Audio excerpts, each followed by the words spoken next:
So last night, my entire timeline was blowing up over one name, CoryxKenshin. Now, I'll be honest with you, I wasn't super familiar with Cory's content before this, but it only takes a quick glance to realize the guy is massive. One of the biggest creators on YouTube. Known for his gaming videos, his warm energy, and a loyal fanbase that treats him like internet royalty. The last time he really made headlines was when he publicly accused YouTube of either racism or favoritism, something about unfair treatment between creators. That was a big moment, and a lot of people backed him for it. But this time, things are different. Cory's trending again, not for his content or commentary, but because of allegations from an ex-girlfriend. And now, some fans are confused, some are angry, and others are sticking to his side no matter what. So, what exactly happened? The claims come from a woman on TikTok who goes by the name @PandaNinjaXXofficial. She posted 3 different slideshow-style videos titled, "The Truth About Your Favorite YouTuber." Dramatic title, right? She adds, "I'm not doing a story time. I'm sharing what I lived." Then she lists a wall of emotionally charged terms: mental abuse, manipulation, gaslighting, love bombing, emotional abandonment, the whole 9 yards. Just from that intro, you'd think we were diving into a true crime doc. In the first part of her story, she says the public doesn't know the real Cory. According to her, he hid their relationship from the world, all while presenting himself as a wholesome, religious figure. She throws shade at his faith, saying, "You talk about devotion but act like hurting people in private doesn't count." She describes their relationship as one where he love-bombed her when she was low, then emotionally disappeared when she needed support the most. At one point, she accuses him of cheating, publicly. But when confronted, Cory apparently told her the woman he was seen with was a sister. After that, she says he ghosted her completely, and it sent her into a deep spiral. And listen, I get it. Being ghosted sucks. Feeling used sucks. But if we're being real here, nothing in this first video screamed criminal or even especially immoral. Just seems like messy, on and off adult relationship drama. But then came part 2, and here's where things escalated a bit. She posted some screenshots of messages between them. Apparently, they mostly talked over Xbox, which, yeah, I didn't know people still did that either. But in the messages, Cory seems to be joking around, maybe trying to test the waters for a late-night meetup. One message reads, "Still seeing someone?" She replies, "Why do you ask?" And he answers, "Because I'm trying to mess up your life some more." Now, obviously, that sounds bad. But context matters. He immediately follows it up with, "That was a joke. Geez, I was just asking." She interprets this as him trying to manipulate her, knowing he still had some kind of power over her emotionally. She says he used her when he wanted sex, and that it made her feel discarded. Cory, on the other hand, allegedly replied that he did care, but his life was chaotic at the time, and he wasn't in a place to be emotionally present. She also contradicts herself a little here. In part 1, she says she didn't care about Cory's fame or status. But in part 2, she implies that his fame meant his life should be perfect, like he should have had everything under control. But we know that's rarely the case. Fame doesn't equal emotional stability, and having millions of subscribers doesn't mean you're immune to making relationship mistakes. Now, at one point she reveals she was diagnosed with cancer. Terrible situation, no doubt. She says she reached out to Cory during that time and showed a single message where he allegedly replies, "That was the most passive-aggressive cancer reveal ever."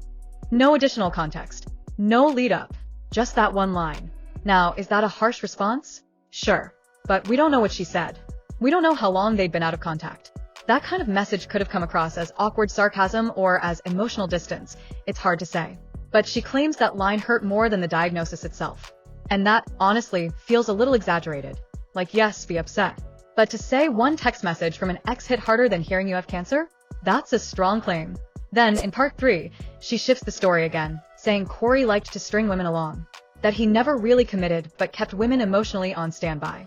She calls this entire post her truth, as if she's doing some grand public service. But she also drops a clip of her and Cory walking down a hallway, captioning it with another heavy-handed POV, something like, "Didn't know this would be the moment I realized he never cared." I'm still on. I'm still on. Then I woke up again and it was off. Did you watch me sleep? Hmm? Did you watch me sleep?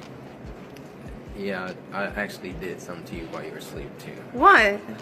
I'm sorry, I just got this fetish. You know. What? I didn't hurt you. You're good, right? What'd you do, Cory? Just don't worry about it.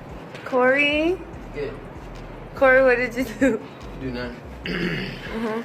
Look, this came right on my face. I didn't do anything. He did something, and I'm gonna find out on the next episode of Dragon Ball Z, where you going with this? It just feels curated for sympathy. Even more confusing, in a recent TikTok live, she explains that the clip of Cory saying weird stuff about watching her sleep was actually a joke. Her own words. She laughs about it and says, obviously you see me fucking laughing with him in the video.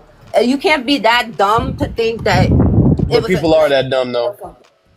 Well, unfortunately, then you guys are just a bunch of dumbasses. Like, he didn't make me feel uncomfortable in that video. But if you guys read the point of view on there, I never said that that was the essay video. That video in particular, she posted it because it was a nice moment, a nice one. Like, can y'all listen? That is what she just said. What's wrong with y'all? I literally just said that. It gets even more suspect when she starts doing TikTok trends using this entire situation as content. I dated CoryxKenshin, and he hurt me really bad, and I'm not the only one. I mean, come on. This isn't activism. This is clout chasing with a side of emotional revenge. She even clarified multiple times that Cory never assaulted her, and that the serious trauma she referenced in the first post was something that happened long before they met. That's important, because when people saw the way she framed things early on, they thought Cory had done something truly unforgivable. But in her own words, it wasn't about that. Cory, like y'all are, the essay happened to me when I was younger. a whole different person. And it has nothing to do with him. Like, and I said that many times in my letter. I never said it.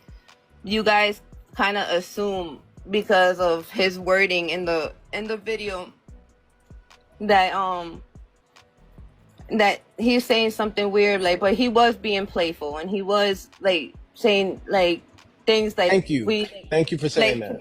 A laugh, like we were like, that's something we both laughed at. Like, that's something that didn't make me feel uncomfortable about him. Like, he didn't make me feel uncomfortable in that video. But and I'm gonna say this again, I never said he SA'd me. I never said he SA'd me. I'm gonna say it one more time for everybody. You never said that.